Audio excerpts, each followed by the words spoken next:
All right, now from Pakistan, let's shift our attention to the Middle East, where it's being billed as the deal of the century, a Palestinian-Israeli peace agreement formulated by Jared Kushner, who is the senior advisor and also the son-in-law of Donald Trump. However, the only problem is everyone seems to be on board except the Palestinians themselves, whose leader Mahmoud Abbas has reportedly refused to even read the agreement. Now, Kushner has yet to reveal the details of his deal of the century, but bits and pieces have leaked from various Arab and Western quarters. Now, this is what it reportedly says. The Palestinians cannot have East Jerusalem as their capital. They can build a new capital in the village of Abu Dis on Jerusalem's eastern border. Israel will withdraw from a few villages east and north of Jerusalem. Israel will retain control over the holy city of Jerusalem. Israeli settlements built on illegally occupied Arab land will remain. And also Israel will control the entire of the Jordan Valley.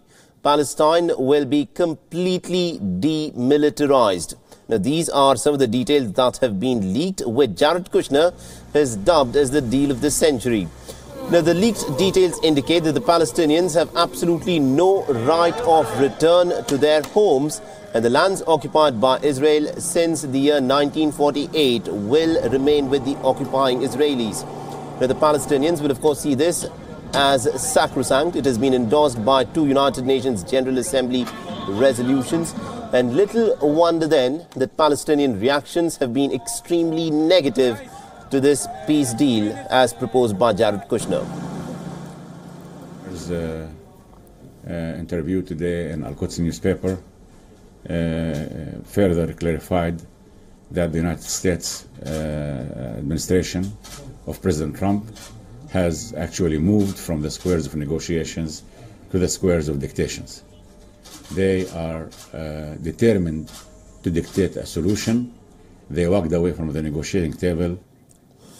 All right, so the other big question, of course, is what are the Palestinians getting in return for giving up virtually everything that they could ask for in a deal?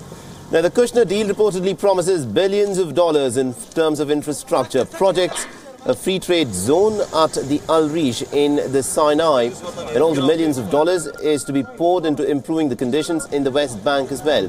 The money will come from Saudi Arabia. Now, Jared Kushner was quoted as saying that Palestinian people are less invested in the politicians' talking points than they are in seeing how a deal will give them and their future generations new opportunities, more and better paying jobs and prospects for a better life. The Western media has said that the deal could also see the departure of the current Palestinian leader Mahmoud Abbas. The United States is not very happy with him. His decision not to engage with the United States after it moved its embassy from Tel Aviv to Jerusalem has not gone down well with the leader of the Palestinian Authority, who's now dubbed the United States to be a partisan negotiator in the process. Now, if the Kushner deal were to go ahead, the word is that the Abbas will be replaced by someone who would be more pliable and inclined to do Washington's bidding.